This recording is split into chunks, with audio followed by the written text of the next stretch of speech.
Donc, bonsoir à tous, un grand merci de participer. Bienvenue. Donc, comme vous voyez, donc c'est la rentrée. Nous avions caressé l'espoir au mois de juillet quand on a commencé à réfléchir à l'organisation de cette soirée, de pouvoir faire un mix de présentiel-distanciel. Et puis finalement, donc, nous avons choisi de vivre avec le virus et donc de rester en distanciel pour le moment, de ne pas vous inviter dans une salle parisienne. Et donc, ça doit être l'occasion de réunir plus d'entre vous et peut-être géographiquement plus disséminés, d'accueillir des personnes qui ne sont pas actuellement en région parisienne, ce qui est la vertu de ce système Zoom. Donc, ce soir, donc, un événement supplémentaire co-organisé majoritairement par Centrale Supélec et XMP, mais également on a invité les autres écoles membres de G2E, telles que l'INSEAD, telles qu'HEC, telles que l'ESSEC, d'autres écoles. Donc on doit avoir un panel de diplômés de grandes écoles d'un vaste nombre d'écoles. Et le thème donc ce soir sera justement de se dire, nous, diplômés des grandes écoles, sommes-nous bien armés pour pouvoir faire de la reprise d'entreprise? Et donc nous avons invité un panel de quatre personnes qui vont partager avec vous et avec nous leur expérience dans ces domaines. Je les laisserai se présenter tout à l'heure. Donc, nous sommes pour l'instant 45 participants. Il y avait 100 inscrits, donc on pourra peut-être monter jusqu'à 100 inscrits. Donc, les règles du jeu, c'est donc les intervenants sont en vidéo et en audio. Les participants, les auditeurs, vous pouvez éventuellement couper votre visio qui vous gagne un peu de bande passante, qui peut rendre meilleur le flux d'écoute. De la même façon, donc le son, on va le couper et par contre vous inviter à participer au travers de l'outil conversationnel. Donc on va rendre cette session la plus interactive possible, mais en utilisant l'outil conversationnel que vous pouvez mettre en œuvre en appuyant sur le bouton converser. Et puis ensuite, donc, vous avez la possibilité d'interagir avec nous, de poser des questions ou de faire des commentaires. Et puis on ne manquera pas à partir de là, d'intégrer vos réflexions dans la conversation. Comme l'a dit Frédéric, donc on enregistre et donc là, éventuellement, donc il y aura la possibilité pour ceux qui ne sont, enfin, soit si vous avez envie de revoir parce que ça vous a tellement passionné, vous pourrez le revoir, ou si vous entendez des personnes qui auraient voulu participer et qui ne l'ont pas pu, on mettra le lien sur les deux sites XMP de Centrale pour pouvoir permettre à des personnes qui n'ont pas pu participer ce soir de réécouter cette visio. Voilà, je pense que j'ai à peu près tout dit. Donc, ce que je vous propose, c'est rapidement de présenter, que Frédéric présente XMP et G2E, puisqu'il est président des deux mouvements. Moi-même, je présenterai très rapidement ce qu'on essaye de faire à Centrale Supélec Repreneur. Et à partir de là, on pourra lancer le débat et en particulier demander à chacun des intervenants de se présenter ensuite. Frédéric, si tu veux, je te passe la parole pour que tu dises quelques mots sur XMP, sur G2E. Merci Pierre. Donc Frédéric Rupli, animateur de XMP Entrepreneur, Pierre animant de son côté Centrale Supélec Repreneur. Un mot sur XMP Entrepreneur, c'est une association qui relève des associations des anciens de l'X, des mines et des ponts, comme son nom l'indique. Et nous accueillons aussi beaucoup d'amis extérieurs. Notre métier, notre vocation, c'est donc de rendre des services vis-à-vis de l'entrepreneuriat pour toute la communauté d'anciens de ces trois écoles. Ça représente au bas mot 50 000 alumni. Et notre association œuvre à travers trois domaines d'activité et trois produits. Les trois domaines d'activité sont un peu les trois phases de l'entrepreneuriat. Quelqu'un a voulu me dire quelque chose ? Non. Les trois domaines de l'entrepreneuriat qui sont créés, reprendre ou développer. Et donc, nous avons trois cellules, une cellule créateur d'entreprise, une cellule reprise d'entreprise et une cellule développement d'entreprise. Et pour chacune de ces cellules, nous avons quelques animateurs dédiés, dont plusieurs sont dans la salle aujourd'hui. Et les trois produits que nous proposons dans chacune de ces trois cellules ou domaines d'activité sont des soirées thématiques à l'image de la soirée de ce soir, ou seul ou en association avec une association voisine, et nous avons beaucoup de plaisir à le faire ce soir avec Centrale Supélec Repreneur. Nous produisons des événements autour d'un thème donné, en invitant toujours des gens qui ont connu la reprise ou la création d'une entreprise d'un côté, et puis des gens qui participent, œuvrent en tant que prestataires, conseils ou regard extérieur à tout ceci et qui ont leur part dans le débat. Donc, le premier produit, ce sont les soirées thématiques. Le deuxième produit, ce sont des formations. Et nous avons un catalogue de formations qui s'enrichit.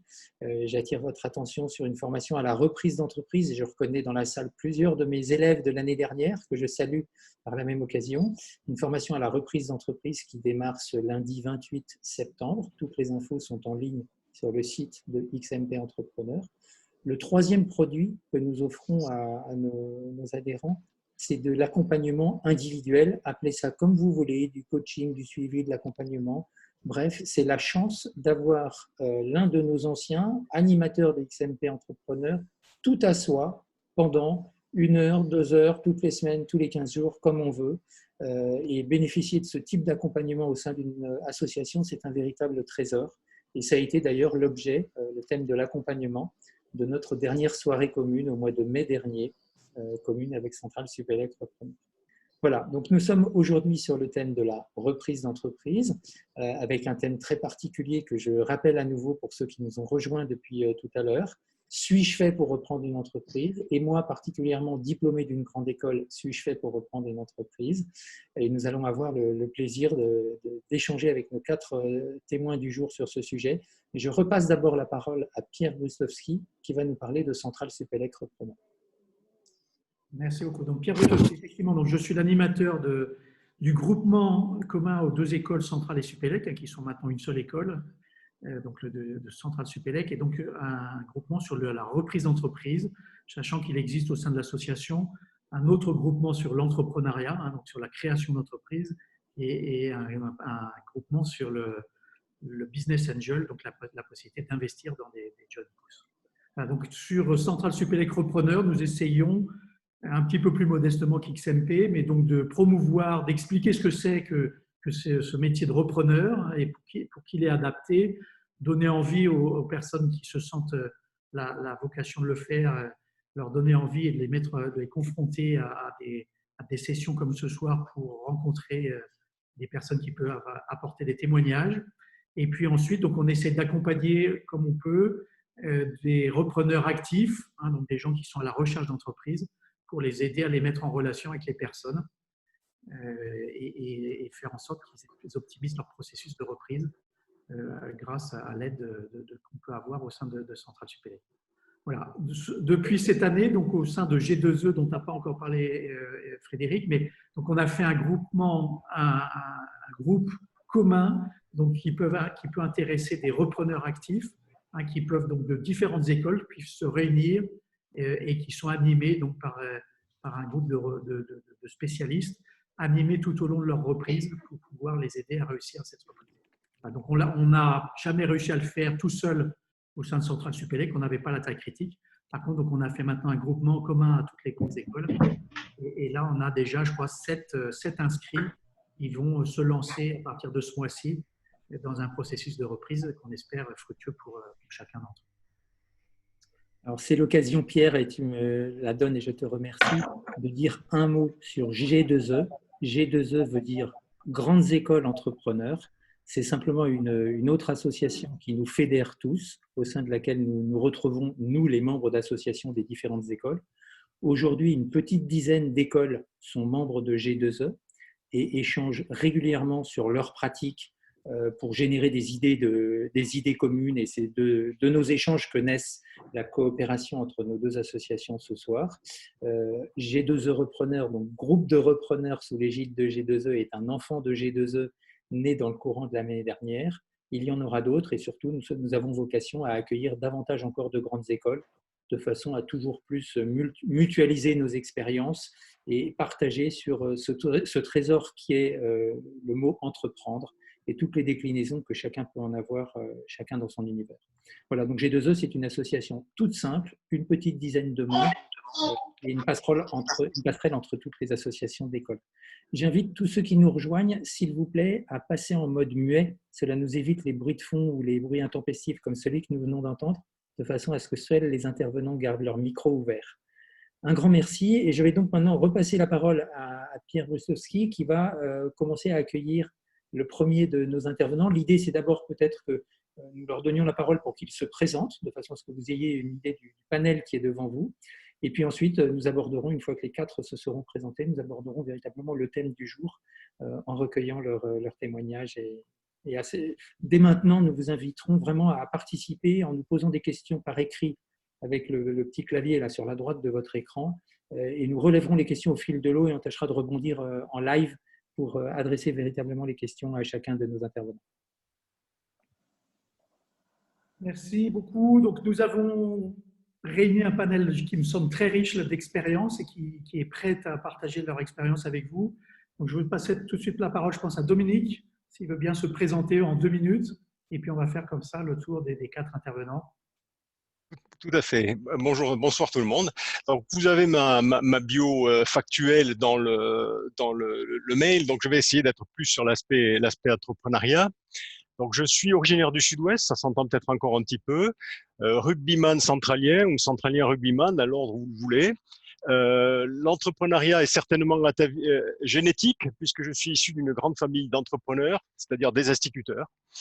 Donc, j'ai fait une carrière en R&D, puis DG de différents groupes français. Je me voyais à cette époque-là, français, suisse et néerlandais, je me voyais bien dans une carrière dans ces groupes sur le long terme. Et je me suis trouvé à un moment directeur général d'une petite filiale aux États-Unis et ça a été le déclic.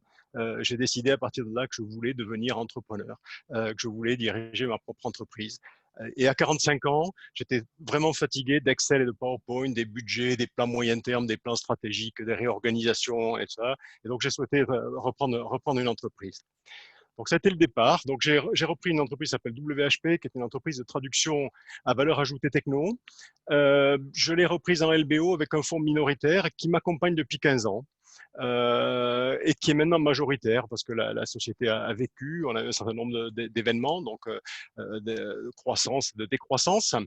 Je n'avais aucune expertise dans le domaine où je suis réintervenu. J'étais simplement un client de ce domaine-là. Je reprenais après un dirigeant très autocratique, qui avait très peu de rigueur dans sa gestion. Et à l'heure actuelle, donc ça fait maintenant 15 ans que j'ai repris cette société, je suis très impliqué moi-même dans le marketing et commercial. J'ai organisé la société avec un directeur général qui s'occupe de tout le reste. Et pour conclure, ça a été un travail épuisant, mais je le referai sans hésiter. Merci, merci beaucoup Dominique pour d'avoir planté le décor comme cela. À mon tour, peut-être, je voudrais donner la parole à Jean-Jacques Brunet, s'il veut bien la prendre et se présenter. Oui, Jean-Jacques Brunet. J'ai fait une école de commerce en Belgique, l'école de commerce Solvay. En sortant de cela, j'ai fait mon premier tiers de carrière dans l'informatique, quand on ne s'appelait même pas encore comme ça. Et puis mon second tiers comme directeur financier administratif de filiale d'un groupe américain. Et à 50 ans, j'en ai eu assez de passer, là je vais répéter peut-être ce qu'a dit Dominique, j'en ai eu assez de passer plus de temps en réunion et en reporting qu'en action. Et j'ai sauté le pas, j'ai repris une entreprise. J'ai repris une entreprise qui est toujours une tôlerie industrielle spécialisée en découpe au laser. J'ai eu un coup de foudre pour cette société, ça s'explique peu, mais je l'aime toujours. Et je l'ai aimé et dirigé pendant 15 ou 16 ans. Et puis, quand j'ai pris ma retraite, mon fils, qui n'était pas du tout dans ce métier-là, a repris la société parce qu'il avait remarqué en me voyant travailler que j'étais beaucoup plus heureux comme patron de petite entreprise que comme cadre dirigeant d'une grosse entreprise.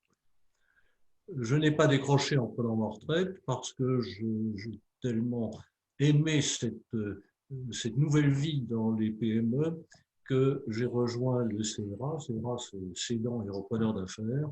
C'est une association de retraités bénévoles, tous anciens patrons d'entreprise ou cadres dirigeants, qui aident les repreneurs et qui occupent aussi les cédants dans la transmission des entreprises. Et dans ce CERA, dans cette association, je m'occupe plus particulièrement de formation, puisque nous aussi, nous faisons de la formation, mais nous avons à peu près, dans nos élèves de notre stage qui dure 3 semaines, un tiers d'ingénieurs, un tiers d'écoles de commerce et un tiers de divers. Voilà, je crois, tout ce que je peux dire, c'est que la PME et l'assistance à la PME et la direction du PME sont des tâches admirables et qui rajeunissent son homme. Passez maintenant la parole à Jacques Moulinec. Je vais le laisser se présenter juste pour, en 2 mots peut-être. Il a la caractéristique d'avoir repris une entreprise juste avant que le Covid se déclenche, et qui va pouvoir nous témoigner ce soir de ce que fait la reprise en période particulièrement instable. Donc, Jacques Moulinec, moi aussi rugbyman centralien et trésorier du club de rugby à l'époque. Donc après, très rapidement, après 11 années passées dans une PME, donc moi j'ai démarré dans une PME, mais qui avait pour clients des grands groupes, dont Michelin, où j'ai passé 3 ans. Et j'ai fini, après une dizaine d'années, directeur des opérations de cette PME, qui faisait à peu près une vingtaine de millions d'euros. Et donc, je suis tombé un peu amoureux du métier de direction générale. Donc, j'ai eu l'occasion d'en faire de différentes manières, et je dirais avec différents actionnaires. Donc, j'ai passé 5-6 ans sur une direction de business de 500 millions chez Microsoft. Après, je me suis dit que j'allais plutôt essayer d'aider les fonds de pension français plutôt qu'américains et payer les retraites françaises. Donc, j'ai plus travaillé que pour des actionnaires français. Ce depuis une dizaine d'années. Et donc, j'ai eu l'occasion j'avais une certaine connotation retournement, redressement d'entreprise. J'ai eu l'occasion d'en faire 4, de la fusion. Et après avoir travaillé pour des actionnaires français, je me suis dit que, j'allais devenir l'actionnaire, unique, majoritaire, mais à 100%, qui était un de mes critères d'autonomie, on va dire.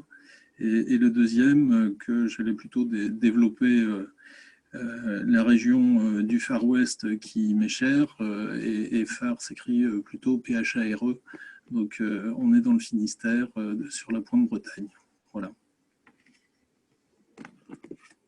Et dernier de nos 4 intervenants, je vais donner la parole à Thierry Bogossian, si tu veux bien te présenter à ton tour.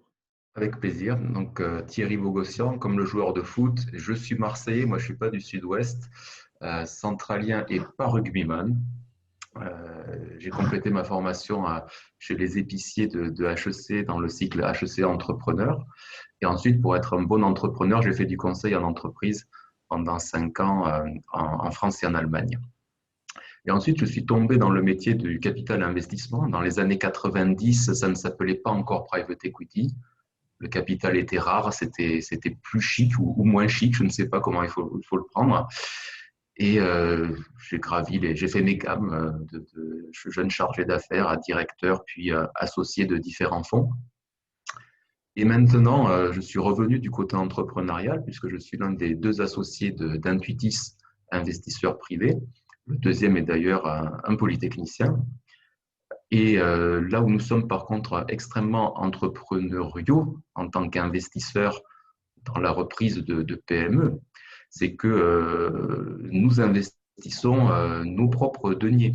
C'est-à-dire que Bertrand Guigon, mon associé, et moi-même sommes les 2 principaux actionnaires dans les sociétés que nous aidons à reprendre, qu'il s'agisse de reprises internes avec un management qui est en place ou dans l'accompagnement de repreneurs extérieurs comme vous tous, donc dans le cadre de ce qu'on appelle les MBI. Alors le marché qu'on vise, il est en rapport aussi avec nos moyens. Nous ne sommes pas des enfants de Bill Gates ou les enfants de que sais-je, où nous n'avons pas eu cette réussite. Donc nous visons des PME, PMI qui vont se valoriser entre 5 et 12 millions d'euros, donc qui vont employer entre 20 et 100 personnes en général et faire entre 5 et 20 millions de chiffre d'affaires. C'est ça la gamme d'entreprises que nous accompagnons. Et comme nous le faisons avec des fonds absolument privés, nous pouvons les accompagner sur le long, voire très long terme, c'est-à-dire entre 7 et 15 ans. Et on hésite même peut-être pour aller jusqu'à 20 ans, si nos partenaires dirigeants n'ont pas assez de nous. Voilà. Ils nous le diront. Voilà. Super. Alors, juste avant de démarrer sur les questions que nous avons proposées, moi, je fais juste un petit temps d'arrêt pour pointer du doigt le fait que nous avons la chance et la joie unique Bonjour à d'accueillir tous. 4 praticiens de la reprise d'entreprise qui ont tous les 4 mis leur argent sur la table dans une PME, bien que, et là vous allez voir ma préposition indique tout de suite un angle d'attaque du thème, bien qu'ils soient sortis d'une grande école. Donc voilà, à minima, reformuler maintenant autrement, je dirais, chacun de nos 4 intervenants a à la fois la caractéristique d'être sorti d'une grande école et d'avoir investi dans une entreprise. Donc c'est une caractéristique qui mérite d'être signalée, ce qui fait que leur témoignage ce soir sera un témoignage particulier puisqu'il sera empreint d'une expérience personnelle. Alors, concernant Hassan Doukani qui vient de nous rejoindre, pour une raison que j'ignore, la vidéo ne bascule pas sur d'autres choses que le nom Hassan Doukani. Oui, bonjour. Bonjour à tous. Oui, non, mais Vous Hassan, entendez? il y a 60 participants et il faut libérer la main. Voilà, merci beaucoup Hassan. Oui, c'est ce que j'ai fait. Et malheureusement, la vidéo capte uniquement ton nom. Et tu n'es peut-être pas responsable de ça, mais c'est dommage d'enregistrer uniquement une feuille noire avec ton nom. Pour ma part, j'ai désactivé la vidéo. Non, voilà. Je vois bien, je vois bien. Je ne sais pas à quoi c'est. Ok, ça veut dire qu'il doit y avoir un bruit. Est-ce que tu peux désactiver le micro? Je le fais. Oui, c'est fait. Un bruit qui fait que ça capte, que Zoom ne capte uniquement ton logo.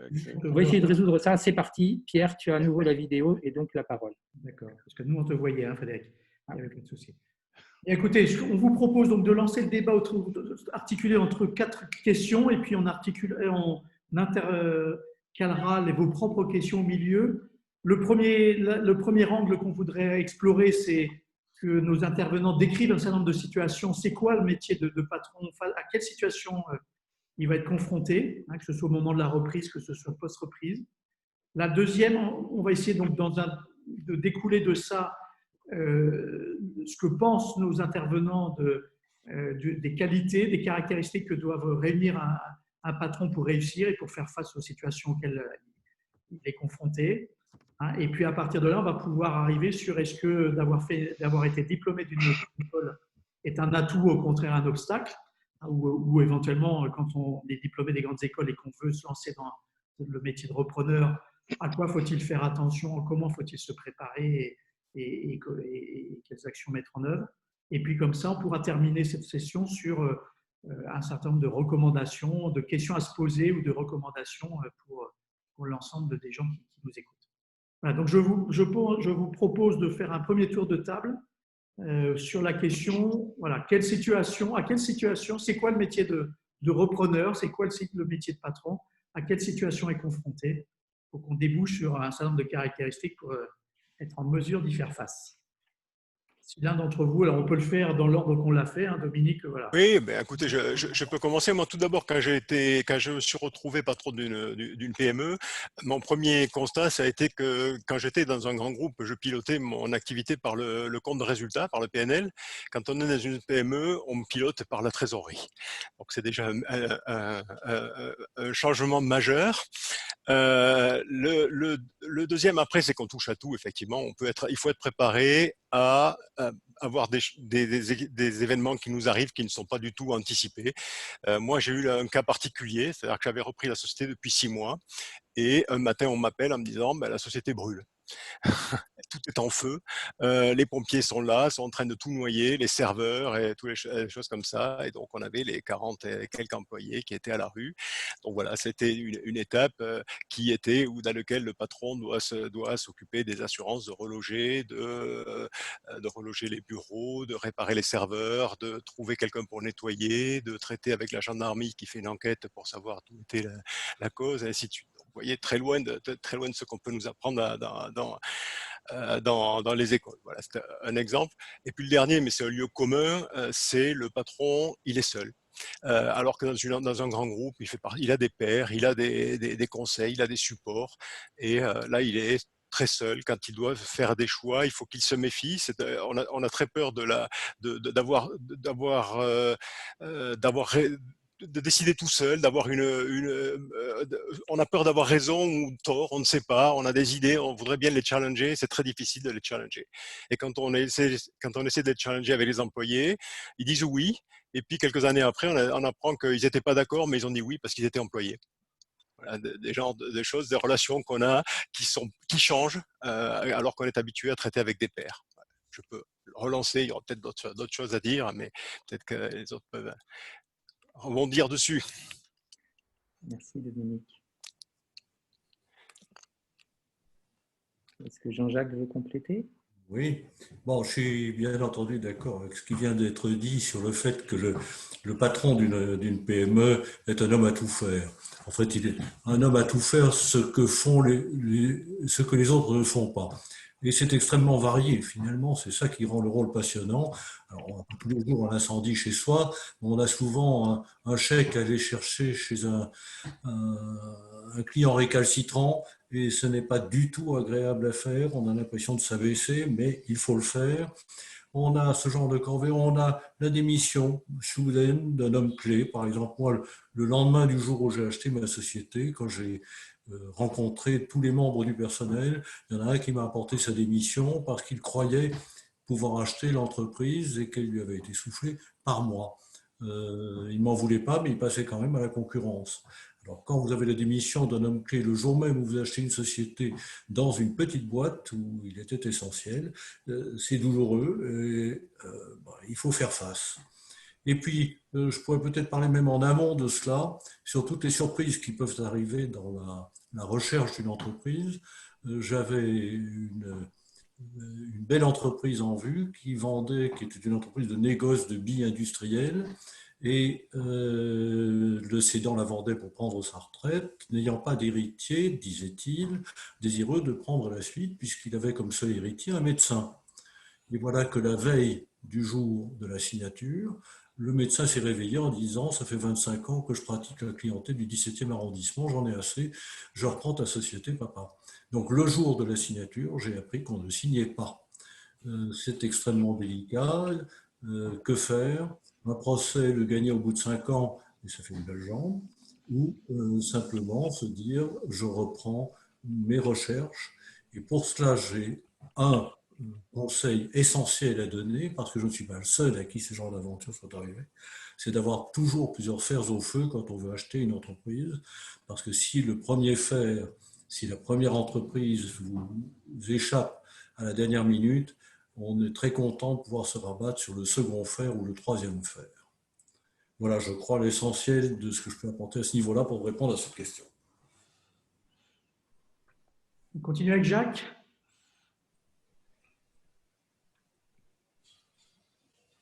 Oui, donc je suis assez d'accord avec, pour ne pas être redondant avec ce qui a été dit, effectivement, il y a deux phases en fait dans la reprise. Hein. Il y a la phase amont et puis le jour 1 et après. Dans la phase amont, effectivement, c'est le parallélisme d'une bonne segmentation et puis le fait d'avoir plusieurs opportunités est quand même un atout. Dans la réalité opérationnelle, c'est aussi les opportunités qui vous choisissent. Et de temps en temps, quand on pense que ça va aller au bout, ça n'y va pas et c'est pas grave. Et il y a un jour où ça passe.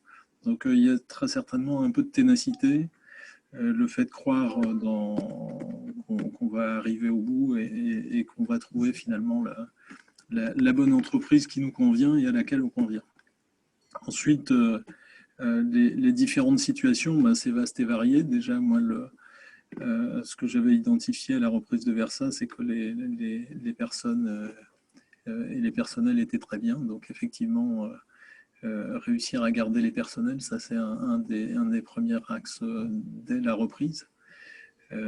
Et s'assurer qu'on va les développer. Donc moi, c'est toute la stratégie sur Versa est fondée là-dessus. C'est une entreprise de savoir, donc j'essaie de développer au maximum les personnes, je leur dis. Voilà. Donc il y a un domaine de ressources humaines, mais au-delà de ça, il y a toutes les fonctions de la direction générale. Ça va du commerce, la roadmap, la R&D, les produits, les clients, le SAV, le support, avec une petite différence, c'est qu'à 10-15 personnes, quand on se retourne, il n'y a pas vraiment d'équipes, de groupes ou de grands groupes pour vous aider, pour réfléchir, etc. Et réfléchir et produire. Donc en permanence, on est à la fois sur de la réflexion, ce qu'on veut faire, comment on le structure, et en même temps, en permanence, comment on le délègue, si c'est possible. Et si c'est pas possible, comment on trouve des moments pour produire, parce que au bout du bout, la propale commerciale, il faut la faire au client. Donc soit il y en a déjà, soit on se l'écrit soi, et si elle doit faire 20 pages, il faut écrire les 20 pages. Donc après, je pense qu'il y a une deuxième vie qui est le fait de structurer l'entreprise. Donc qui est un deuxième aspect. Mais en tout cas, sur ces premières situations, c'est un petit peu ça sur la reprise. Après, il y a toujours des imprévus. Hein. Moi, la signature a été faite début novembre, fin octobre, 31 octobre, avec un certain business plan, et puis avec un certain Covid quelques mois après. Télétravail de tout le monde. Le télétravail n'était pas dans la culture de l'entreprise, on l'a fait en 4 heures. On n'a pas arrêté l'entreprise. Il y a un atelier, mais comme il y avait une personne dans l'atelier, on pouvait considérer que les gestes barrières sur 250 mètres carrés étaient respectés. Et donc, mais sinon, tout le monde était en télétravail. Donc, on peut avoir des situations comme ça sur lesquelles, quand on se retourne, on peut effectivement pas avoir grand monde, et puis il faut réfléchir assez vite, et puis décider surtout hyper vite, et puis être en permanence, je dirais, entre l'action et la réflexion. Je vais passer la balle soit ovale, soit ronde. À Thierry, peut-être pour... Il n'y a plus trop le choix.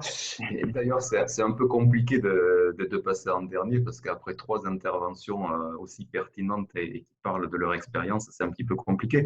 Donc, pour dire des choses un peu différentes, moi, je scinderais en fait effectivement les 2 phases, la phase avant et la phase pendant. D'abord, on voit dans la phase avant la reprise qu'il y a aussi des repreneurs et attention de ne pas être comme ça.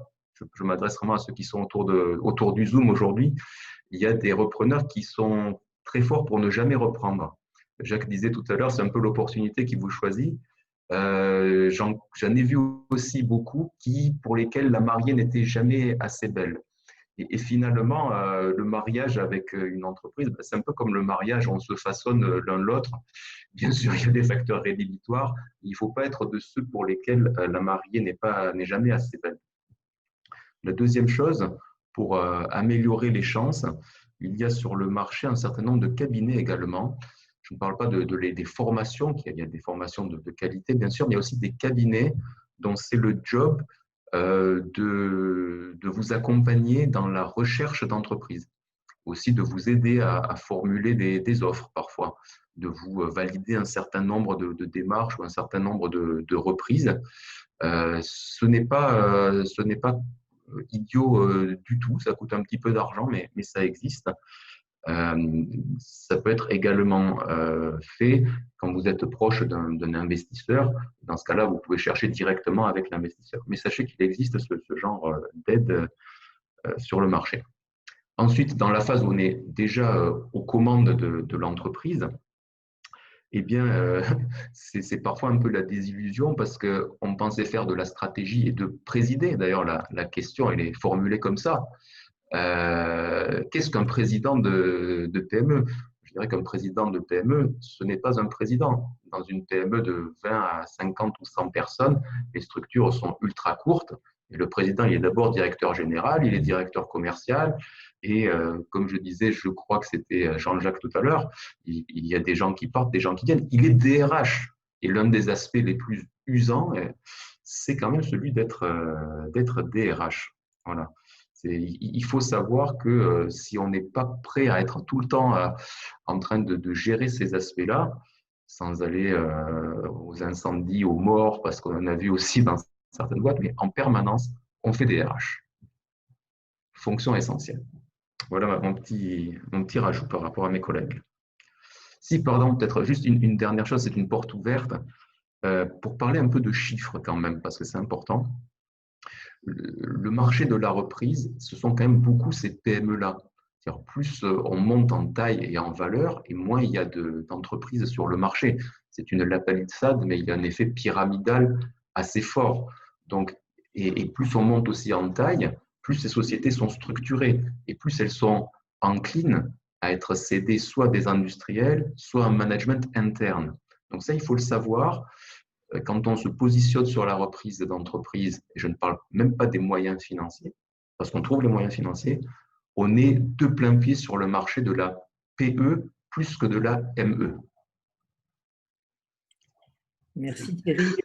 J'aurais envie de renvoyer le ballon, je ne sais pas quelle forme il a, mais à l'un de nos 4 intervenants, autour d'un mot que vous n'avez pas cité, mais qui est latent dans votre propos, qui est le mot solitude.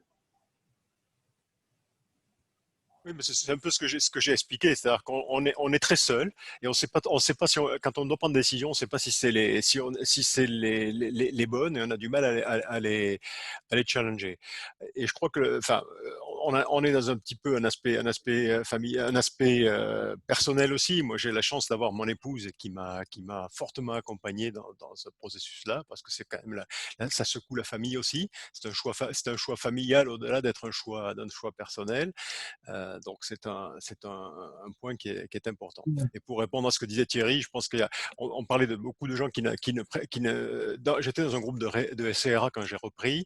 Dans le groupe de CRA, il y en a plus de la moitié qui n'ont jamais repris parce qu'ils n'ont jamais sauté le pas de prendre le risque ou d'accepter de prendre le risque et de prendre une décision rapide. C'est un point qui est important, je pense, en phase de reprise. On prend des risques quand on reprend une entreprise et il faut le prendre assez rapidement parce que ça passe vite. Un autre écho autour du mot solitude. Oui, je crois qu'il y a moyen d'éviter cette solitude. Si on pense au groupe de repreneurs qui viennent d'être cités, quelques liens se créent à l'intérieur de groupes de repreneurs entre des gens qui vont reprendre des entreprises, chacun de son côté, mais assez souvent, 2 personnes qui sympathisent décident de se retrouver, par exemple, une fois par mois, de manière tout à fait informelle, chacun ayant son entreprise, mais désirant avoir un écho à ce qui s'est passé pendant ce mois-là. Et c'est assez réconfortant de pouvoir parler à quelqu'un dont on sait qu'il a à peu près les mêmes réactions, qu'il peut se trouver dans les mêmes situations. Je crois que c'est à recommander. Ou bien, alors il y a des gens qui organisent un comité, je ne sais pas comment ils l'appellent, comité exécutif ou autre, il ne faut pas en faire tout un fromage, mais qu'il y ait une relation suivie avec quelqu'un qui soit capable de comprendre les soucis que l'on a. Voilà. Un autre rebond sur le mot solitude, ou alors j'ai envie de demander à l'investisseur qui est Thierry, je vois qu'il lève la main, comment tu traites la problématique de la solitude des dirigeants? Bien, pour embrayer sur ce qu'on disait tout à l'heure, la solitude, elle est acquise à l'intérieur de la société, quelque part. Je ne sais plus qui le disait tout à l'heure de manière très très juste. Et ce n'est pas du tout péjoratif et ce n'est pas du tout pour anticiper sur la question grande école ou pas grande école.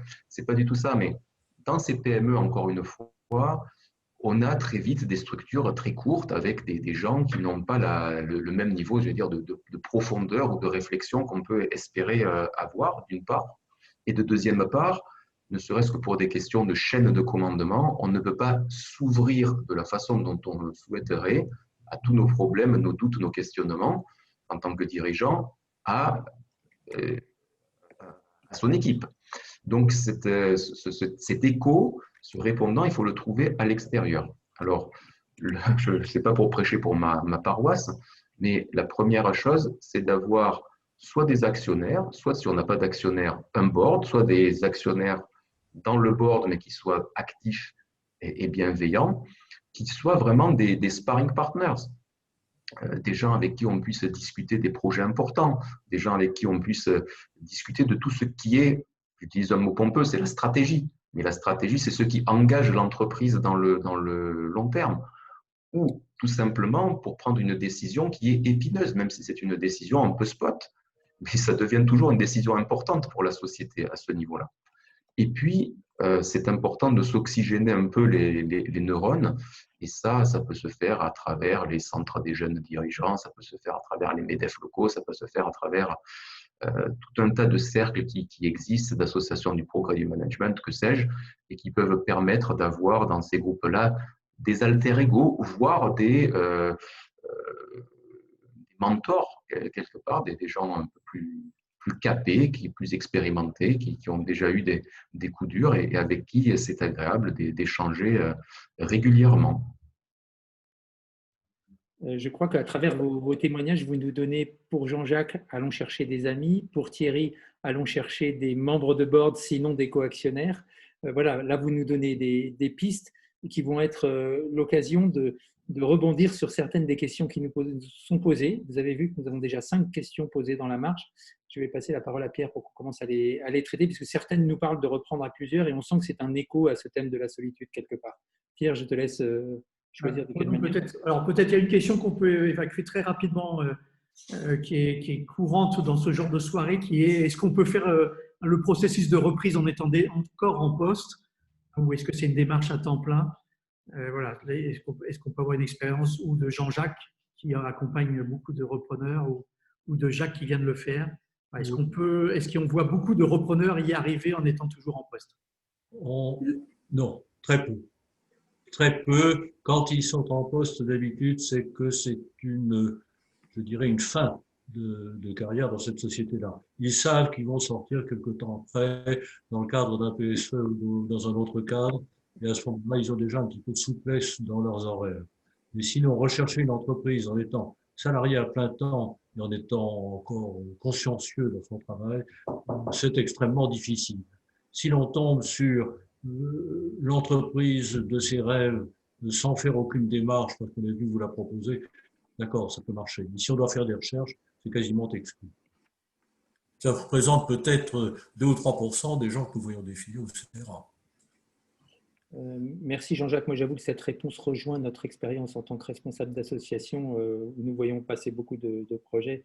J'en ai vu une fois dans ma longue vie d'entrepreneur. C'est vraiment une exception qui confirme la règle. Reprendre, c'est un projet à plein temps. Je crois que c'est quand même la règle de vie que nous nous donnons. Je crois que c'est un projet à plein temps en termes intellectuels. C'est-à-dire qu'on ne peut pas être sur deux axes à la fois en disant je continue à travailler, je suis en train de recherche. Moi, à titre personnel, ça n'a pas été un travail à plein temps absolu pendant ce temps-là. Parce qu'on est très frustré, on attend beaucoup de choses des autres, on rencontre des gens, on n'est pas actif à plein temps. Mais intellectuellement, on est à plein temps. L'autre point que je rajouterais, c'est que si effectivement on est salarié 8 heures ou 10 heures par jour, c'est extrêmement dur de sortir son cerveau de l'entreprise pour laquelle on travaille pour redevenir quelqu'un qui est un entrepreneur et qui va piloter une TPE. Donc, et le passage de l'un à l'autre risque un peu de s'auto-crédibiliser face à des cédants qui en général veulent pas nécessairement avoir un salarié en face d'eux, mais quelqu'un qui a fait une vraie démarche. On va passer à la question. Dernier commentaire peut-être, mais c'est le premier investissement à faire. Donc, on souhaite le meilleur à chacun d'entre vous et on n'est jamais à l'abri d'une bonne surprise. Donc, si vous pouvez trouver une entreprise en 3 ou 6 mois, tant mieux. Mais enfin, quand on se lance dans un projet de reprise, c'est plutôt une démarche de 18 mois minimum, plutôt 24, des fois 36. Voilà, donc c'est le premier investissement à faire, c'est d'avoir le courage de chercher sans savoir sur quoi on va tomber pendant un temps très important. Et on n'insistera jamais suffisamment sur le fait d'être bien préparé à ça, avec sa famille y compris, d'être capable de tenir le coup moralement voilà, dans une démarche de fond pendant 18, 24, des fois 36 mois. Voilà. Encore une fois, il y a quelques exceptions de gens qui, en 6 mois, ont trouvé le dossier de leur rêve, mais c'est quand même très, très rare. 2 échos à ton propos, Pierre, avant de te redonner la main sur les questions. Le premier écho, vous voyez dans la marge un commentaire de Philippe Schwartz, qui est accompagnateur de repreneurs d'entreprise. Et lui, il nous écrit très clairement, il faut 2 ans pour le faire. Et les 2 ans, c'est une norme qu'il faut considérer. Je le rejoins tout à fait là-dedans. Merci Philippe. Un deuxième propos, pour faire écho à ton propos, Pierre, sur entraîner sa famille. C'est une conviction, je pense, pour beaucoup d'entre nous, c'est que ce n'est pas un choix qui engage la personne seule, c'est c'est un choix qui engage la famille, tant et si bien que nous avons mis sur pied, avec l'aide d'un couple d'entrepreneurs qui a entrepris ensemble, développé ensemble, cédé ensemble, et qui est venu témoigner dans les colonnes de XMP Entrepreneurs il y a quelques mois, et nous avons fini par mettre sur pied avec eux un petit module qui s'appelle Entreprendre en couple, qui est offert à tous nos membres, et qui est simplement la possibilité de les rencontrer, de passer 2 heures avec eux et d'avoir un suivi, un accompagnement sur cette question-là de l'entrepreneuriat et du discernement en couple. Et c'est pas rien, je pense que ça mériterait à soi seul une soirée complète. Mais voilà, c'était juste pour faire un écho. On va reprendre la suite des questions qui nous sont posées avant de repasser sur les questions du jour, de façon à ne pas en laisser de côté. Dans les questions que nous pose Bertrand, la question 2, pourriez-vous nous donner des exemples de cabinets qui aident? Oui, bien sûr, on peut vous en donner, mais comme il y en a une dizaine sur le marché, on ne va pas les égrener maintenant. Bertrand, prenez contact avec Pierre ou avec moi en tant que responsable d'association. Il y a 0 souci pour être le plus transparent possible sur ce qui existe sur le marché là-dessus. Sur cette 3e question que vous nous posez, Bertrand, que conseillez-vous pour organiser le financement quand on ne connaît que superficiellement les montages financiers? Là, la seule bonne réponse, c'est il faut en discuter avec ceux qui ont déjà repris pour se faire ses idées, il faut suivre une bonne formation, il faut échanger avec le maximum de gens qui sont dans l'écosystème pour se faire sa religion et avoir un peu une idée sur les bons dosages. On ne va pas donner une réponse en 3 minutes là en vidéo, ce ne serait pas sérieux. Il faut prendre le temps de s'acculturer à tout ça, c'est un vrai sujet. Il y a aussi une stratégie personnelle, c'est-à-dire est-ce que je veux être majoritaire, est-ce que je veux être minoritaire, est-ce que je veux, comment je veux gérer, est-ce que voilà, il y a aussi toute une stratégie patrimoniale et managériale personnelle. Voilà. Alors, cela dit, dans les questions qui suivent, on nous pose plusieurs fois, 2 angles différents, la question de reprendre avec un associé. Tu voulais prendre la parole, Thierry? Si tu me donnes 30 secondes, effectivement, là aussi, quand on est accompagné par un cabinet dont c'est le job, eh bien, ils ont une grosse expérience, ils ont un gros panel et ils peuvent vous aider à essayer d'optimiser sans casser le montage. Ça, c'est la première chose. Et la deuxième chose, en termes de les moyens, le majoritaire, le minoritaire, je sais qu'il y en a certains ici autour de la table, autour du Zoom, pour qui il faut mordicus, être majoritaire et tout faire, etc., etc. Moi, j'ai tendance à dire le contraire, parce que quand on a des moyens qui sont forcément des moyens limités, qui se comptent en centaines de milliers d'euros, et que l'on vise une société d'une certaine taille qui se compte, elle, en millions d'euros, eh bien, ça ne pourra pas passer. Et ce n'est pas grave, parce que chacun fera son job. Il ne faut pas fantasmer sur le méchant financier qui, à la première occasion où on ne tiendra pas son budget, va vous virer Manu Militari. Ça n'existe pas. Ça existe peut-être chez EDF ou chez Renault. Enfin, Renault, mauvais exemple en ce moment, les Peugeot, mais ça n'existe pas dans une PME de 30 personnes. Je peux témoigner, moi j'ai un investisseur qui est rentré avec moi au départ pour 5 ans, 15 ans après on est ensemble. Ouais. Et merci Dominique de donner le point de vue côté dirigeant. Et avec un montage adéquat, on peut être minoritaire et en ayant des fonds non actifs qui sont syndiqués, en gardant un contrôle total de la société. Et après, on peut avoir aussi un actionnaire majoritaire actif qui apporte une certaine valeur ajoutée et qui accompagne quand même de manière suffisamment bienveillante pour que les choses se passent bien. Voilà. Ce sont des choix. Alors, reprendre à 2, est-ce que c'est une bonne idée pour répondre au thème de la solitude? Cette question nous a été posée 2 fois dans la marge. Bon, est-ce que je peux m'exprimer là-dessus, Jean-Jacques? Oui. Reprendre à 2, la question vous est très souvent posée. C'est faisable. Nous connaissons des exemples de réussite de reprise à 2. Ils sont quand même relativement rares. Et ils doivent être parfaitement verrouillés par des contrats. Je dirais, le contrat de divorce doit être prévu en même temps que le contrat de mariage pour qu'en cas de dissonance entre les 2 repreneurs, l'un d'eux puisse sortir et que la société n'en souffre pas. Mais il faut vraiment… Ce qu'il y a de pire, c'est 2 personnes égales, ayant les mêmes formations, les mêmes diplômes, qui veulent reprendre ensemble, ils sont copains depuis 30 ans et tout s'est bien passé. Ça se termine d'habitude comme Balladur-Chirac, ce genre d'aventure. Donc, soyons extrêmement prudents dans la reprise à 2. Cela dit, nous en avons chaque année qui sont des reprises qui se passent bien. Ça permet de reprendre une entreprise plus importante tout en gardant une liberté, une certaine liberté. Et pour peu que j'ai deux repreneurs et des missions au sein de l'entreprise différentes et complémentaires, ça peut marcher. Nous avons des exemples de gens qui marchent, de reprises de ce genre qui marchent. Mais alors, l'idéal, c'est, j'ai une très belle reprise en tête, c'était une femme d'une 50aine d'années qui a repris avec un homme d'une 30aine d'années. Elle était commerciale, lui était financier.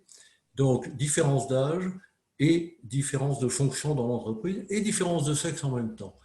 Et là, les choses ont été très claires. Elle était la patronne, c'était évident pour tout le personnel, et lui avait ses fonctions dans l'entreprise. Il avait repris à deux, mais il n'y avait qu'un patron. C'est quand même finalement comme ça que ça se termine d'habitude, avec un seul patron. Merci. Merci Jean-Jacques. Je crois qu'on ne peut qu'être d'accord avec ce commentaire.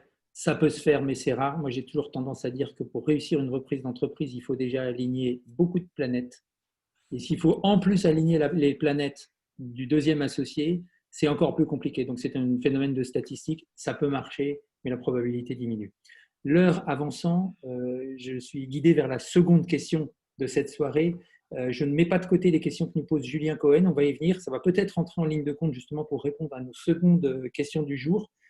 D'après vous, finalement, quand on a vu toutes les difficultés ou toutes les particularités de ce que c'était que le métier de PME, vous avez cité certes la solitude, les structures courtes, le cash et non le profit, cumuler toutes les fonctions, être très réactif, être DRH, sauter d'un sujet à l'autre, réussir à fidéliser, enfin bref, vous avez cité beaucoup de caractéristiques. Alors, pour réussir à faire ça, pour réussir à être un bon patron de PME, là je ne suis plus dans l'acte de reprendre, je suis post-reprise, il faut réussir dans la durée à la tête de cette PME qui fait 10, 15, 20, 50 personnes. Quels sont les traits de personnalité qu'il faut avoir et qu'avez-vous envie d'inclure dedans? La parole est ouverte. Vous aurez peut-être un peu envie d'aller taquiner du même coup la troisième question. On va vous laisser la parole de façon assez libre. Peut-être que cette fois-ci, je vais proposer de démarrer dans l'ordre inverse et de donner la parole en premier lieu à Thierry, ce qui donne aux autres le temps de préparer leur réponse. C'est gentil parce que c'était dur de parler après les trois autres. Hein. Moi, je dirais que, effectivement, une fois qu'on a réussi la reprise et qu'on est aux commandes, on ne va pas enfoncer des portes ouvertes, mais être patron de PME, c'est d'être hyper réactif, c'est d'être tout le temps sur le terrain, c'est d'être quelqu'un d'assez simple finalement dans ses agissements et dans ses interactions, qu'il s'agisse des interactions internes ou des interactions externes avec les clients, les fournisseurs, etc. Ça, c'est le premier point, c'est que quand on est dans un groupe, on passe du temps dans les comités à faire un peu de politique, etc. Ça, il faut le désapprendre, entre guillemets, pour être à 100% ou à 120% dans l'opérationnel. Et la difficulté, qui pour moi est une difficulté supplémentaire, et ça reboucle avec ce qu'on a dit avant et ce qu'on dira peut-être après, c'est que quand on reprend une société, on pense être un peu le président, le stratège. Et dans les faits, on est tellement accaparé par l'opérationnel qu'on en oublie de faire cet exercice de pointage de qu'est-ce que j'ai fait, où est-ce que j'en suis, comment je vais dans mon projet de reprise, dans mon projet de développement. C'est une grande difficulté, c'est presque un écueil en fait pour moi, que de perdre de vue que malgré tout, un patron, à un moment donné, sous quelque forme que ce soit, il faut qu'il puisse faire un break et prendre un recul pour réécrire ou voir comment évolue sa feuille de route stratégique en fonction de ce qu'il a pensé faire et de ce qu'il a effectivement fait. Alors là aussi, tout dépend comment on est accompagné, qui on a dans son board, si on a des personnes qui justement correspondent bien au savoir-faire clé qui avait été identifié comme essentiel dans le cadre de la feuille de route stratégique de la reprise de la société. Mais je dirais que c'est un point qui est essentiel pour moi d'arriver à faire un petit peu de stratégie quand même, alors qu'on fait déjà plus qu'un plein temps dans de l'opérationnel.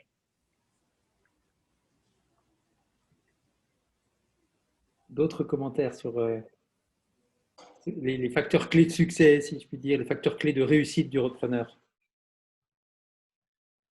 Oui, Pardon. Non, je t'en prie, vas-y. Bon, je voudrais ajouter un facteur essentiel, c'est l'humilité. Avoir de l'humilité vis-à-vis du personnel quand on change de monde. Parce que passer d'une grosse boîte à une PME et à plus forte raison à une TPE, on change totalement de monde et on découvre un nouveau monde qui a ses qualités, qui a ses défauts, et on découvre un nouveau type de personnel, peut-être moins cultivé, moins formé, mais souvent très intelligent. Et il faut avoir l'humilité de le reconnaître et de pouvoir travailler avec ces gens, avec le personnel que l'on a sous ses ordres, avoir chaque fois cette pensée, j'ai mes qualités, mais eux ont les leurs, je dois être humble devant eux. Et c'est aussi vrai dans la recherche de l'entreprise quand on discute avec des patrons de TPE qui veulent vendre leur entreprise, que par la suite quand on est en place. Oui, pour compléter sur les différents talents, expériences, motivations, moteurs, je pense que quand on rencontre une entreprise qu'on a vraiment envie de reprendre, déjà pour X raisons, je ne sais pas pourquoi, assez intuitivement, après quelques dizaines de minutes, 1 heure ou 2 heures d'entretien avec le dirigeant, vous savez déjà si vous avez envie d'y aller ou pas. Et ensuite, c'est des mathématiques, c'est juste ça, mais assez rapidement, de toute façon, on sent si on a envie d'y aller ou pas. Donc, c'est-à-dire, est-ce qu'on a la passion pour l'entreprise, déjà dans sa première présentation et quand le dirigeant l'a présenté. Est-ce qu'on pense qu'on aura de la passion pour ses personnels et qu'on aura envie aussi d'y passer des heures carrées quotidiennement les samedis et les dimanches. L'autre point, c'est est-ce qu'on pense qu'on peut l'amener à la prochaine étape, à sa prochaine étape, et où est cette prochaine étape? Donc, ce sont des points de motivation. Et ensuite, il y a un autre point qui n'est pas à négliger. Hein, c'est pas parce qu'on a un diplôme ou quoi que ce soit, voire 2, voire plus, qu'on est compatible avec les décideurs et les clients de l'entreprise. Donc, il faut se demander si, à la fois dans ce qu'on est, dans son savoir-être, etc., et au-delà des diplômes, on est compatible pour bien représenter l'entreprise dans son métier. Hein. Donc, et ça, c'est un des points assez majeurs. Ensuite, sur la sérénité personnelle, je pense qu'effectivement, il faut se demander quel type d'entrepreneur actionnaire on était. Il faut se poser ces questions-là avant le montage, avant de partir, et de facto se demander quel type de cible on peut avoir. Mais plus c'est clair avant, je pense que plus on peut effectivement avoir son énergie, sa motivation sur l'opérationnel, sur le quotidien et de temps en temps sur de la stratégie. C'est un peu les points que j'ai vus. Mais la compatibilité qu'on a avec ses clients, avec les personnes auxquelles on vend, s'il y a un incident, s'il y a un problème de satisfaction, est-ce qu'on est crédible ou pas face aux clients? Ça, c'est un vrai sujet. Et donc, ce qui veut dire qu'on n'est pas tous compatibles pour reprendre n'importe quelle entreprise en fonction de ce qu'on a vécu avant et de sa personnalité. Moi, je rajouterais sur voilà, la prise de décision et la reprise de la stratégie, c'est-à-dire que la stratégie, elle s'alimente en permanence. On n'est pas on la revoit en permanence. On a des business plans. Quand on a repris une entreprise il y a 10 ans, c'est très instructif de relire tous les business plans qu'on a fait il y a 10 ans, il y a 5 ans, il y a 3 ans, et on s'aperçoit que finalement, on en est assez loin. Et donc, aussi bien dans ce qu'on fait que dans les chiffres. Donc, voilà, être prêt à revoir assez régulièrement, être capable de supporter du stress. On a énormément de stress. Moi, à titre personnel, je faisais beaucoup de vélo. Je faisais du vélo avant de reprendre, mais après avoir repris, j'en ai fait encore plus. C'était le moment où ça m'aidait avec les endorphines à refaire ma stratégie. Tous les dimanches matins, je faisais 4 heures de stratégie sur les routes des Alpes-Maritimes et du Mercantour. Merci pour toutes ces réponses. Enfin, on sent un certain nombre de caractéristiques. Je vais repasser la parole peut-être à… Bien, non, j'ai envie de rebondir. Excusez-moi, je vois qu'on a une question dans la marge. Quelqu'un nous pose la question, c'est Julien Cohen. C'était à 6h50 pour ceux qui veulent remonter dans le fil horaire. Reprendre une entreprise à 31 ans, est-ce possible? Je vais reformuler sa question pour l'élargir. Est-ce que la jeunesse est un atout, puisqu'on était sur les facteurs de réussite du repreneur? Est-ce que la jeunesse est un atout ou une faiblesse? Et avec quel prisme regardez-vous la jeunesse pour réussir une reprise? Parce que lui, il se préoccupe de savoir réussir la reprise. Vous avez beaucoup parlé sur réussir à être un bon patron. Le point de la reprise, quel que soit l'âge, c'est est-ce que la personne qui va signer la vente face à vous vous voit patron de sa boîte? Le sujet est surtout là. Après, entre le nombre des années et le talent, il n'y a aucune relation. Mais le point majeur, c'est est-ce que la personne en face signera la vente? C'est le rebond sur le mot sérénité personnelle que tu as cité tout à l'heure. Oui, je pense que enfin moi, si j'avais à transmettre, c'est pas le cas et ma société n'est pas en vente. Mais si j'avais à transmettre et que je vois dans quelqu'un qui a 31 ans la personne qui va amener l'entreprise à la prochaine étape, j'aurais fondamentalement aucun problème. Le sujet, c'est vraiment est-ce que ça correspond à l'entreprise et est-ce que le cédant veut voir de son entreprise. Hein. Donc, c'est pas parce qu'on a 31 ou 50 plus qu'on a plus de chance ou pas, je pense. Alors, il y a un versant dans le 31, là je ne me place plus sur réussir son métier de patron, je me place sur réussir à cristalliser autour de sa personne le projet de reprise lui-même. Il y a un versant qui est le versant moyen dont on dispose quand on a 31 ans, et c'est le sens en fait de la question que nous pose Thomas Drizard 6 minutes plus tard. Quand il parle budget, je viens d'échanger avec lui, il parle apport du repreneur. Quel est votre témoignage, messieurs les repreneurs, sur ce sujet-là? Je crois il faut déjà un certain capital. Je ne sais pas, les gens du CRA ou les investisseurs diront, je pense que ça doit se tourner plutôt en général en moyenne aux alentours de 400 ou 500 000. Mais il est important aussi de ne pas tout mettre, d'avoir, disons, une certaine marge de manœuvre autour de ça, parce que la reprise n'est que le début d'une aventure. Il est important aussi qu'on soit très clair avec le risque qu'on prend et l'argent qu'on y met. C'est-à-dire que c'est un choix, c'est une stratégie patrimoniale. Et faut pas, on peut se dire, on peut partir en disant je vais mettre tant et je vais faire x10 en 3 ans. On peut aussi faire dans l'autre sens. Donc je crois qu'il faut être très clair de ce côté-là dès le départ. Olivier Naudin, qui a fait un commentaire à 19h précise, nous dit que ça peut se produire dans l'autre sens. Il dit on n'en parle jamais, mais il vaut mieux le savoir car c'est très dur quand ça nous arrive. Mais il conclut son mot en nous disant ça vaut le coup quand même. Donc voilà, il y a les joies, il y a les peines.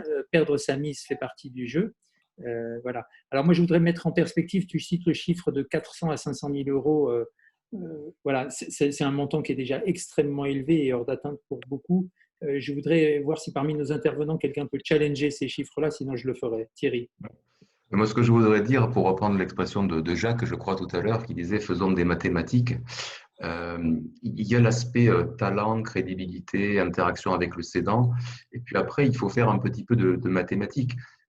Pour revenir sur mon propos du début, même si on a 400 ou 500 000 euros, c'est énorme, c'est au-dessus de la moyenne de ce qu'apporte un repreneur. Un repreneur, c'est entre 200 et 300 000 euros, hein, la bonne moyenne, hein, le pic de la gaussienne, quelque part. Et même s'il apportait 500 000 euros, la question, ça serait de savoir, comme on disait tout à l'heure, à quelle cible je m'intéresse. Alors, l'avantage de la jeunesse, c'est qu'on peut partir plus petit parce qu'on a plus de temps pour grandir, peut-être. Mais si on s'attaque à une cible qui vaut déjà 7, 8, 10 ou 12 millions d'euros, le repreneur est condamné, entre guillemets, c'est pas la peine capitale non plus, à composer avec des investisseurs.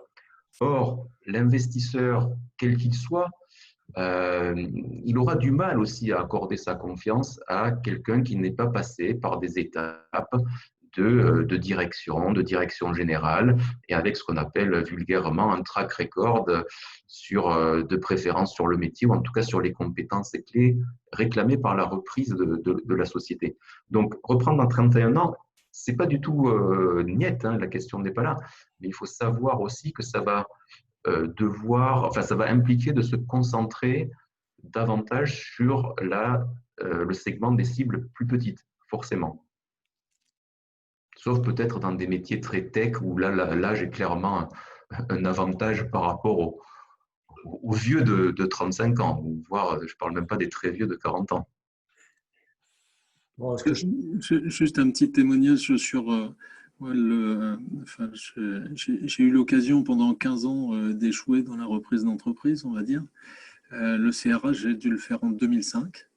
Et c'était mon premier projet de mémoire, je devais avoir 32, 33 ans. Et donc j'avais failli, j'ai eu l'occasion de reprendre une société qui faisait 10 millions avec un fonds. Au final, ça ne s'est pas fait, puis je suis parti vers d'autres environnements. Mais ça peut se faire à cet âge-là pour peu qu'effectivement on soit bien aligné, un, avec un fonds et deux, avec le développement d'une entreprise. Maintenant, effectivement, sur combien on est prêt à mettre, je pense que d'abord, c'est quel type d'actionnariat on veut. Est-ce que le minoritaire majoritaire, certes, quel type de board on veut, d'une part, et ça, effectivement, c'est en contrepartie avec quelle taille de société et non, donc de structure humaine on veut. Et donc ça, c'est de toute façon, les mathématiques sont ont toujours un peu la tête dure là-dessus. Si on veut 100% départ, de facto, la taille de la société est en millions, mais infiniment moins que si c'est avec un ou plusieurs fonds.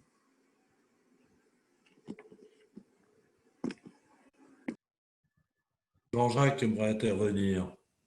Est-ce que je peux?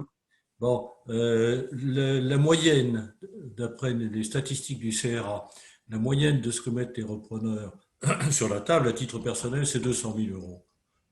Les repreneurs qui défilent chez nous. Quand nous les recevons, et je crois que c'est une réaction aussi des chambres de commerce, d'habitude on dit il faut 150 000 euros minimum pour être pris au sérieux par les différents intervenants dans le marché de la reprise d'entreprise. Et donc en pratique, vraiment, ce qui semble être la moyenne, c'est autour de 200 000 euros. Et pourtant, l'âge moyen est de 46 ans. Bon. Alors, les chiffres de 400 000, 500 000, nous les voyons de temps en temps, mais ce n'est pas le chiffre habituel des visiteurs que nous avons. Super.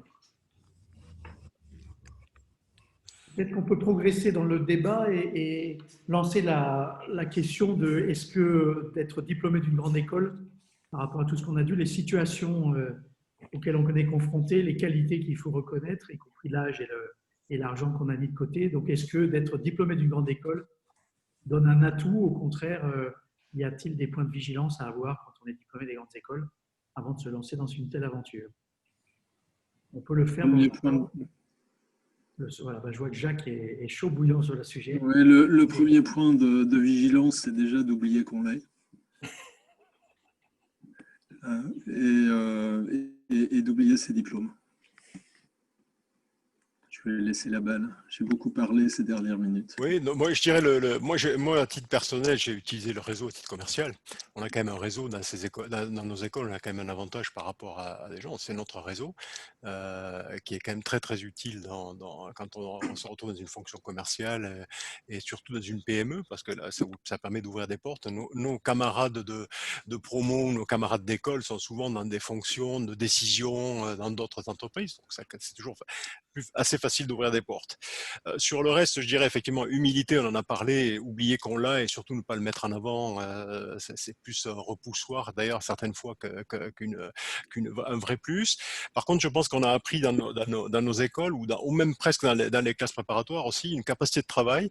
Je crois qu'on a démontré en classe préparatoire qui est quand même, on a été en partie sélectionné sur ça, je pense. Et puis un aspect pluridisciplinaire. Souvent, on arrive dans une société où il y a tous les intervenants ont travaillé pendant 20 ans dans ce métier-là. On arrive, nous, avec un scope un peu plus large, en ayant bourlingué dans d'autres boîtes aussi. Donc, je pense qu'on apporte ça. Et puis, peut-être une capacité de synthèse ou de modélisation qui parfois fait un peu défaut quand on est dans l'opérationnel ou par les gens avec qui ont toujours été dans ce métier opérationnel. Donc oui, c'est un atout, mais à condition d'être vraiment, comme disait Jacques, de l'oublier. Oui. Est-ce que je peux intervenir là? Je pense en effet que c'est un atout. Ce n'est pas une garantie de succès. Ce n'est pas une garantie de succès. Il faut en tout cas renoncer à toute arrogance. Nous rencontrons quelquefois des gens qui sont très arrogants sous prétexte qu'ils ont un diplôme de grande école, et ça, il faut absolument qu'ils l'oublient. Et je voudrais faire un petit compliment à une grande école, mais dont on n'a pas parlé ici, qui est un peu à part, pour qui ça peut être un atout, ce sont les arts et métiers. Les ingénieurs des arts et métiers sont quelquefois plus faciles à intégrer dans des petites entreprises avec une grande technicité que des ingénieurs d'autres grandes écoles. Je n'ai pas une passion pour les gens des arts et métiers, mais je dois reconnaître que quelquefois ils s'intègrent mieux. On est tous la blague du polytechnicien, du centralien et de l'arts et métiers qui construisent un pont. C'est ça, c'est exact. Je n'osais pas en parler, mais je crois qu'il y a un fond de réalité.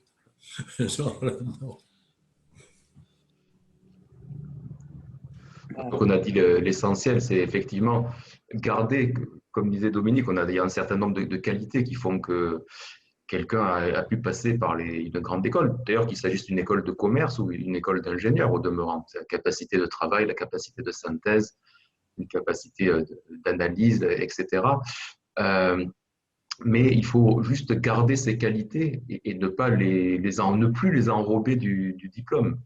Si le diplôme mène à de l'arrogance et à un manque d'humilité qu'on a souligné tout à l'heure vis-à-vis de patrons de PME qui sont souvent autodidactes ou qui sont très loin d'être passés par les mêmes écoles, et des troupes, des équipes qui sont aussi façonnées de la même manière, on se tire juste des balles dans le pied. En plus, ça veut dire qu'on a perdu la capacité, une vraie capacité d'analyse des situations. C'est ça qui est le pire. Qu'est-ce que ça en est? Tu dois plonger, Eric, en l'histoire du pont. Voilà. Bon, ben, trois ingés construisent chacun un pont, doivent chacun construire un pont. Le centralien l'a construit, le pont s'écroule, il ne sait pas pourquoi. Le polytechnicien construit le pont, il s'écroule, mais il sait pourquoi. Et l'arts et métiers, il construit un pont, il ne sait pas trop comment, mais lui, il tient. Voilà. Je pensais que ça faisait partie des grands classiques. Je vais rebondir sur cette blague, en fait, en disant, pour avoir observé quand même pas mal de repreneurs, ne négligeons pas le fait que d'avoir fait des études, quelles qu'elles soient, nous donne une petite capacité de conceptualisation.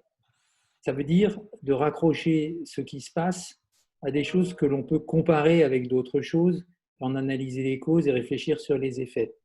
C'est la première des choses. Donc, pensez que le fait de pouvoir manipuler les idées et les concepts va nous donner une certaine capacité. Mais ne négligeons pas non plus que le plus important, c'est que le pont tienne. Même si on sait au fond pas très bien pourquoi. Et quand je regarde une entreprise à travers les yeux des membres de nos associations, je me dis qu'entre celle qui ne sait pas très très bien pourquoi elle gagne de l'argent et celle qui sait parfaitement pourquoi elle en perd, il vaut mieux se focaliser sur la première et préférer la première. Donc voilà, avoir des capacités conceptuelles, c'est super, mais il n'y a pas que ça dans la vie. La vraie vie, c'est celle qui gagne de l'argent. Et nous connaissons tous des artisans qui ont finalement pas beaucoup de bagages conceptuels, qui gagnent énormément d'argent, qui font très très bien leur métier avec beaucoup d'amour, beaucoup de passion. N'allons pas chercher plus loin. Ce sont des gens simples qui prennent les choses avec bon sens, qui aiment leur métier, qui aiment leurs clients. Et c'est ça qui fait que ça va marcher. Je vous lance ces perches pour vous faire réagir, messieurs les intervenants. Un des points aussi à aborder, je pense que c'est toi qui parlais au début de la connotation RH du job et de la partie entrepreneur, c'est que le point majeur, c'est tout ce qu'on a appris, soit d'un point de vue académique, soit qui est plus de la conceptualisation, effectivement, et une certaine rapidité. C'est finalement un petit peu solidifié parfois dans des grands groupes.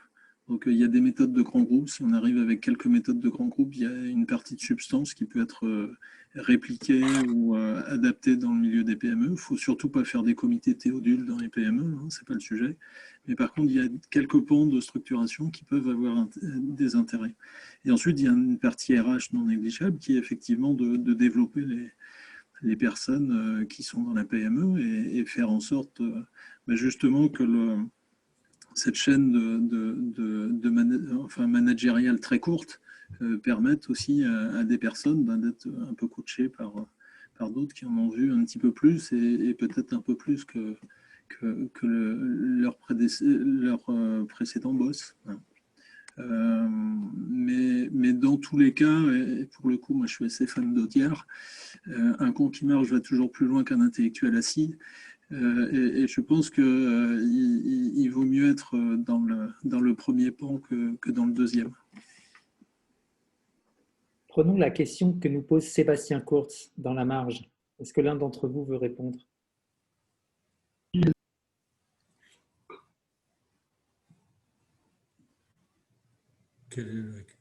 Où est la question ? L'un des intervenants a-t-il repris une entreprise industrielle avec une équipe exclusivement faite d'opérateurs ? Le diplôme de grande école, donc, n'a-t-il pas été un handicap dans ce cas ?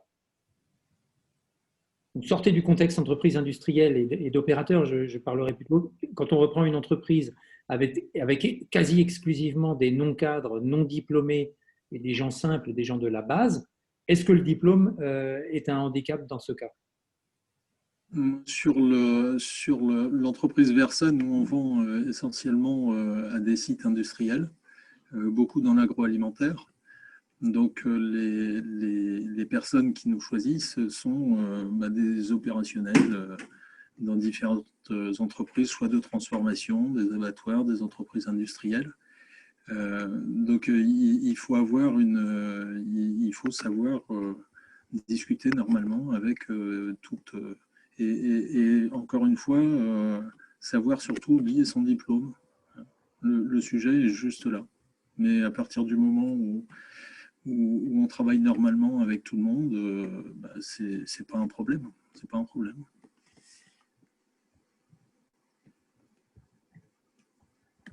Je vois que Philippe Schwartz nous dit qu'il a eu ce type d'expérience. Est-ce qu'il veut prendre la parole pour la partager ? Effectivement, j'étais dans le cas que signale Sébastien Kurz. J'ai repris une société où il y avait pratiquement que des opérateurs. Et moi, j'avais la double inconvénient, d'être diplômé d'une grande école qui n'était pas une grande école industrielle. Et ça a effectivement été difficile. Et ce qu'il faut que moi, j'adhère tout à fait à la notion d'humilité. Je crois que c'est Jean-Jacques Brunet qui signalait ça. Il faut vraiment avoir une attitude humble pour que ça fonctionne bien. Notamment, moi, j'avais pris un point de vue quand j'ai repris ma société, c'était que j'ai dit, surtout, je ne remplace pas l'ancien patron. J'ai besoin des opérateurs pour qu'ils m'apprennent le métier. Je m'étais un peu positionné dans une situation inverse de celui du patron qui sait tout et qui… Mais c'est vrai que c'est un challenge. Super, merci Philippe. Oui, j'aime bien ce témoignage, c'est un petit peu ce que j'ai vécu aussi.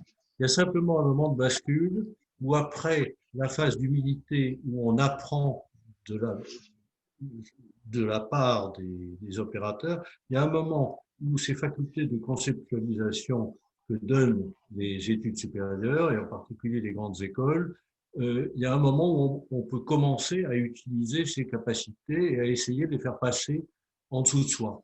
Et ce n'est pas toujours facile de savoir à quel moment on est suffisamment intégré pour oser proposer quelque chose dans un domaine qu'on ne connaissait pas quelques mois avant ou quelques années avant.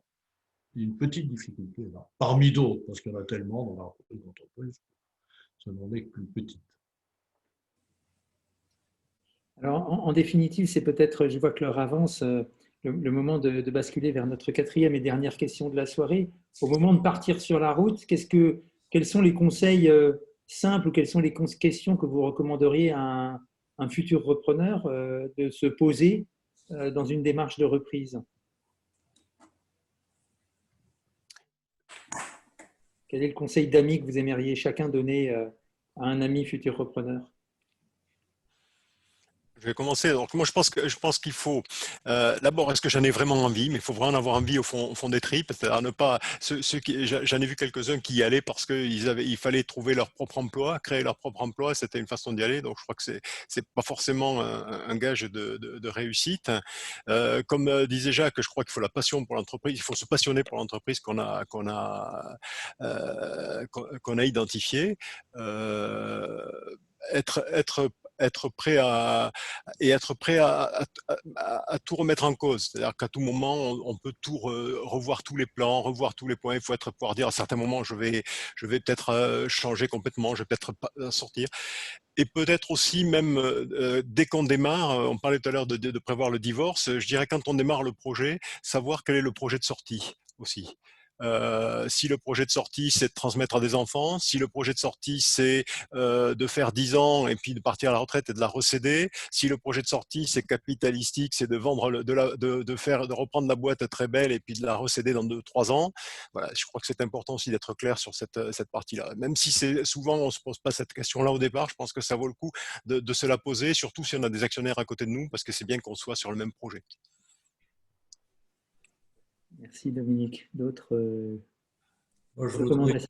Je crois que parmi les conseils à donner à quelqu'un qui veut se lancer, il est évident qu'il faut se former. Alors vous allez me dire que je prêche pour ma chapelle, mais je crois que honnêtement, quel que soit l'endroit où l'on acquiert une formation, il faut acquérir une formation adaptée à ce transfert de la grande entreprise vers la petite et à ces étapes un petit peu difficiles et que personne, quand on a travaillé dans une grande entreprise, même si on s'est occupé de fusion et d'acquisition et de choses comme ça, c'est à une autre échelle, ce n'est pas avec son propre argent, c'est tout à fait différent. Donc se former est absolument essentiel.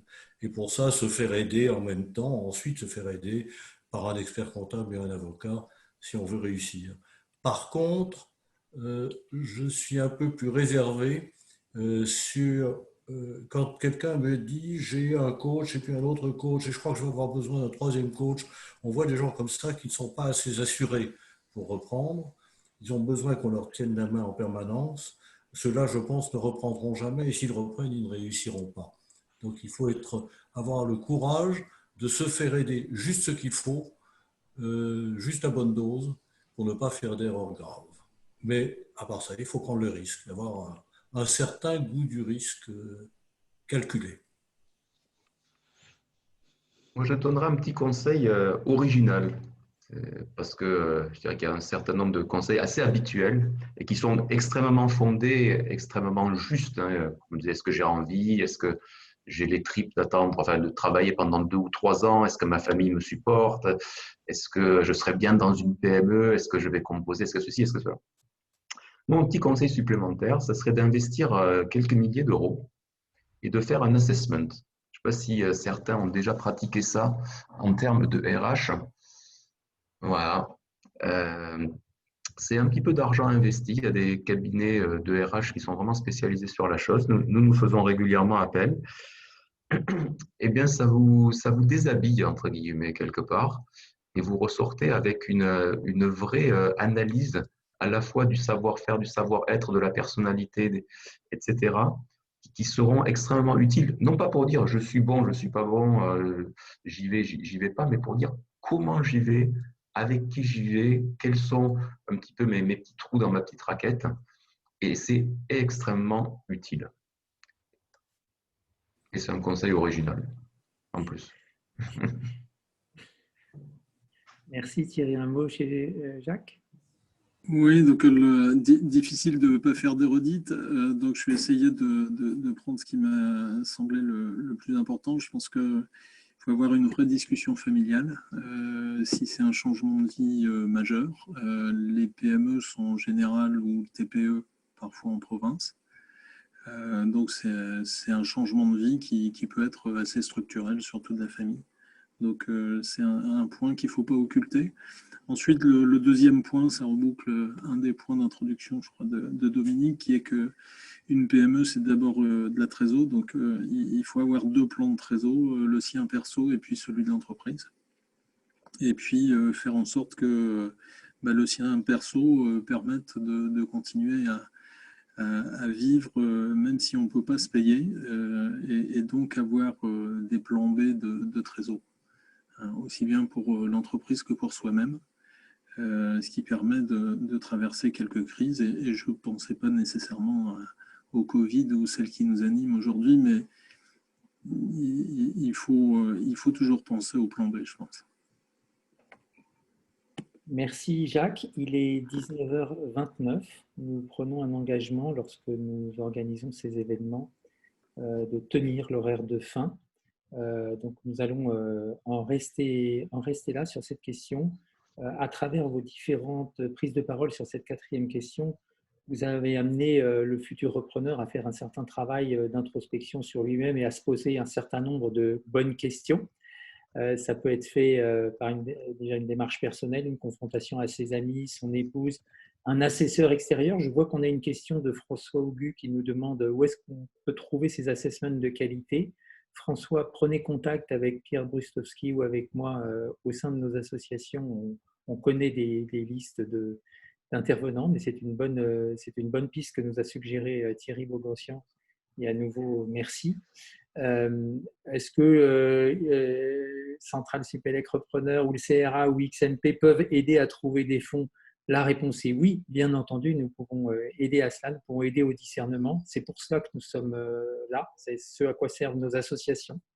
Voilà, il est maintenant 19h30. Je vais donner le mot de la fin à Pierre Brustowski qui a ouvert cette séance. Pour ma part, je vais donner un grand merci à nos 4 intervenants du jour. C'était passionnant de vous écouter et de sentir vos tripes à l'œuvre, de sentir vos tripes vibrer, et puis de dire merci à nos jusque 64 participants en ligne, ce qui est un bon score. Nous sommes au-dessus des 50% d'inscrits, à 60 et quelques % même. C'est un bon score et c'est une grande joie d'œuvrer bénévolement au service de nos communautés de futurs entrepreneurs et d'entrepreneurs. Je donne le mot de la fin à Pierre Brustowski.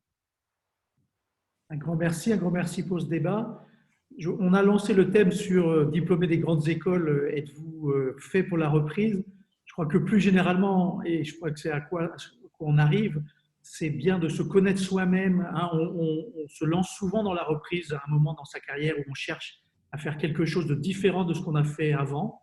Et surtout pour les diplômés des grandes écoles, on a souvent démarré, enfin au moins pour ceux qui avaient une 40 ou 50 ans, on était plutôt parti il y a 20 ans vers les grands groupes et vers des postes prestigieux. À un moment dans notre carrière, on s'est rendu compte que ça ne nous satisfaisait plus, je crois que Dominique l'a dit.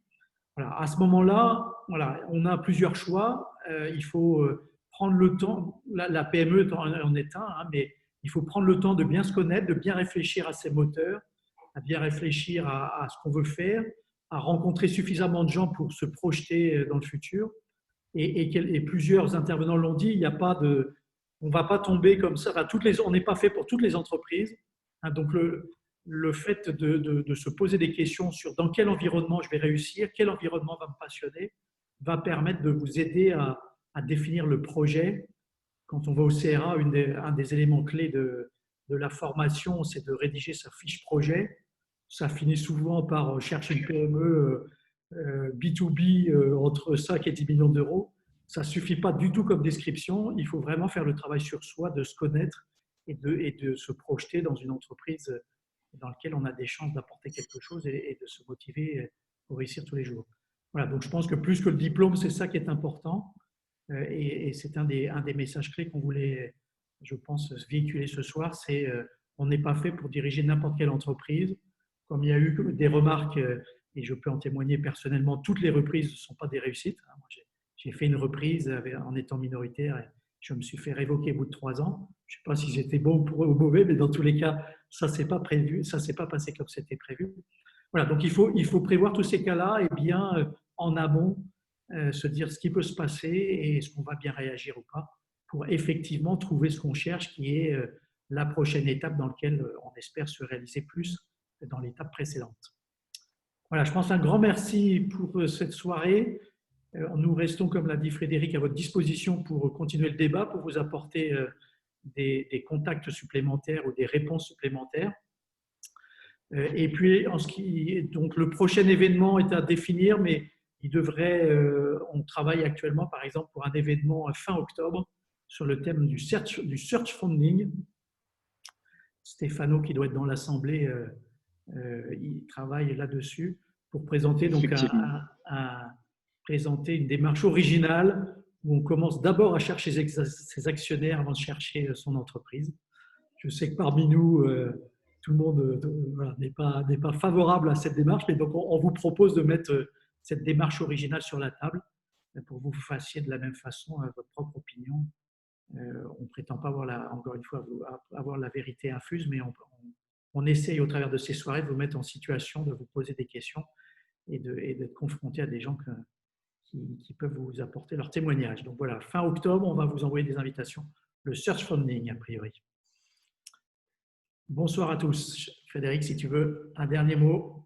Non, mais c'est fini, c'était toi qui avais le dernier. Je vous dis au revoir à tous. Nos associations sont là pour justement créer l'écosystème d'échange nécessaire pour ne pas y aller tout seul. Voilà, ce sera le mot de la fin. Bonne soirée à tous et au plaisir de vous accueillir lors de nos prochains événements.